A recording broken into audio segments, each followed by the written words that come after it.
Hi everyone, welcome to our activity video, our penultimate.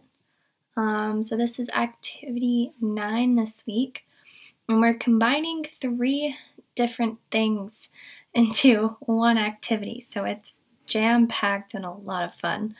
But we're looking at ANCOVAs, or analysis of covariance, MANOVAs, which are multiple analysis of variance, as well as looking at statistics in research. So this week, if we scroll down to our activity area, you will see it is very jam-packed with stuff. So first things first, I want you guys to open the instructions and the answer sheet. There is no data this week, so you don't have to manipulate anything per se, but you do need to practice reading some outputs that I've given you. 2 of them are ANCOVAs, one is a MANOVA, and it should be pretty obvious which ones are which because I tell you in the instruction sheet. But in addition to that, I have 5 articles posted on here, and you get to choose 2 that you want to read and kind of pull some information out of based off of the questions that I have for you this week. So, with that, I first want to go over the instructions for this week. It's pretty straightforward, I think. Basically, you've been given 3 research scenarios, right? And then I kind of highlight what you're actually answering. So each of the scenarios should give you enough information so that you can fill in the answers on the answer sheet, which looks a little bit daunting, but it's the same thing that we've been doing for the last several weeks. And so I've kind of blocked this off into different categories. So this is our variable identification area, basically where you're saying, what are the independent variables? How many levels? What type of data are we looking at? How were the samples collected? Dependent variable. Is there a covariate, right? And so that was like our little added fun this week. But this part you should be able to do pretty quickly just by reading through the scenario. As well as kind of being able to fill out what statistical tests that you are running. Now, recall that an ANCOVA, right, is just analysis of covariance. So basically, we can have any type of ANOVA, and all we're doing is adding a covariate, right? So you could have a one-way ANCOVA, you could have a one-way or a two-way ANCOVA. The main thing to remember is that you're always going to have at least one between subject factor. Okay, so just keep that in mind when you're labeling what type of test you're going to run if it's an ANCOVA. Similarly with a MANOVA, right, you can have multiple different types of MANOVAs. They're just kind of derivations of, again, the long list of ANOVAs that we've done in this class, but you have multiple dependent variables. So again, when you have the statistical test question, just make sure you're being specific about the test you're using. I also have an assumptions area. So this is kind of where you're going to consult the PowerPoint, make sure you have all of the assumptions written down. That would have to be met for this test to be run. Additionally, I have your assumptions for your results. So these are all the assumptions that are going to be tested in SPSS. Basically, I have this little format where you write down what the assumption is. So if we're looking at homogeneity of variance, that would be the assumption name. And then you would put the p-value for that given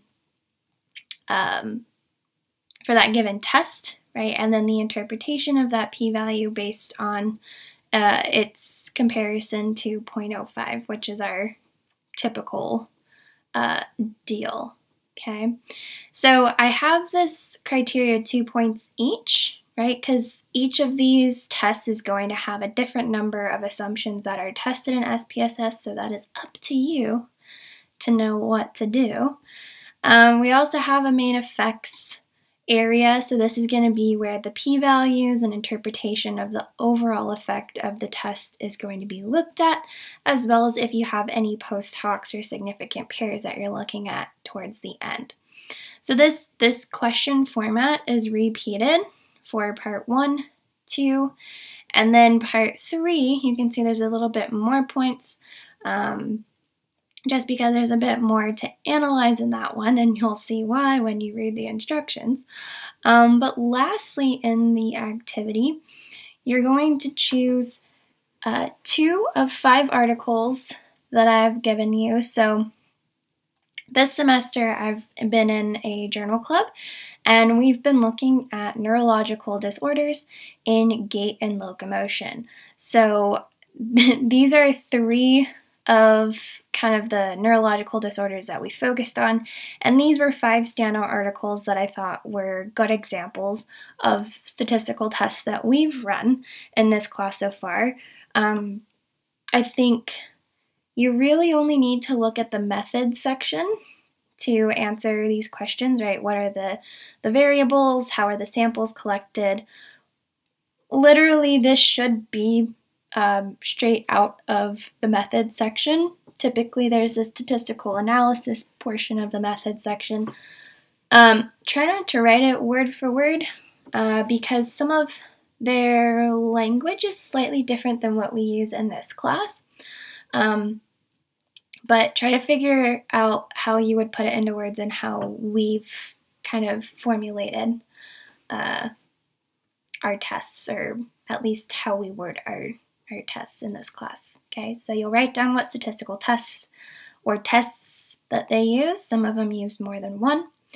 And then based on the methodology, this is where you're going to use a little bit more critical thinking. Right, based on the methodology that they presented as far as the variables and how their samples were collected, do you think that they chose the correct test, right? And kind of justify why you think they did or they did not, okay? This is kind of pure opinion, but there is, to some degree, a right or wrong answer. And then down here, I know not all of you are experts on neurological disorders, neither am I, but I've definitely learned a lot this semester, and my mind has been open to a lot of different limitations that I probably wouldn't have thought of. So I just want you to be creative in this section and think of anything that you think might have affected the study design, right, or the results as a result of the study design. So confounding variables, remember, could be anything that is going to cause a threat to internal validity. So yes, we're jumping way back to like the first lecture of the semester. But think intervening variables that might affect the results. Maybe the way that they collected a certain variable seems a little shady. Or you think that maybe the study could have expanded on a certain concept maybe, or look at a stronger relationship or effect between certain variables.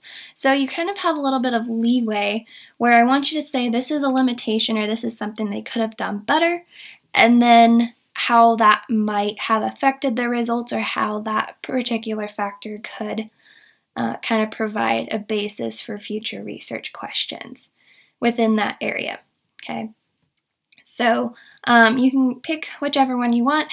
I would recommend maybe reading through the whole thing or through the whole article that you choose, just because there is some good background information if you're not familiar with these neurological disorders.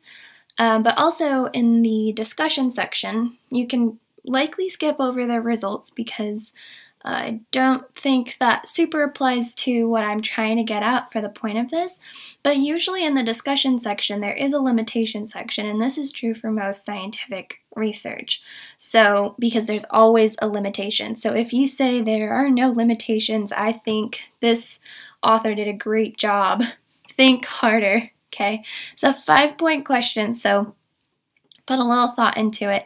And you're going to choose, again, 2 out of the 5 articles for a whopping total of 96 points this week. So it is a lot of fill in the blanks, but it shouldn't take you any longer than an activity normally would, because you're not going to be manipulating data.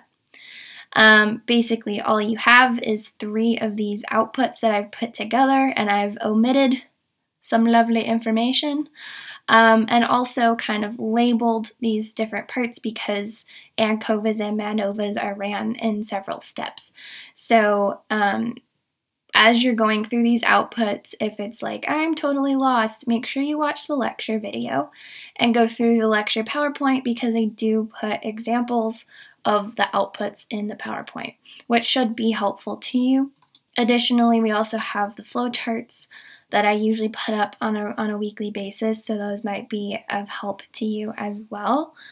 There are some things that I'm not requiring you guys to know, so on one of the flowcharts for the MANOVA, you'll see like boxes tests. We're not doing that this semester, so you can kind of just ignore it. But basically that's it. So don't save this till the last minute. Make sure you carve out a good chunk of time, because while this is 96 points and you could miss a lot more without the point deficit kind of hurting your grade, if you decide to do that at the last minute and let's say you don't get to the article section, that's like a third of your points, or a little less than a third of your points that are gone. So take your time, or make sure you have time to do this. And as always, if you guys have questions, please let me know.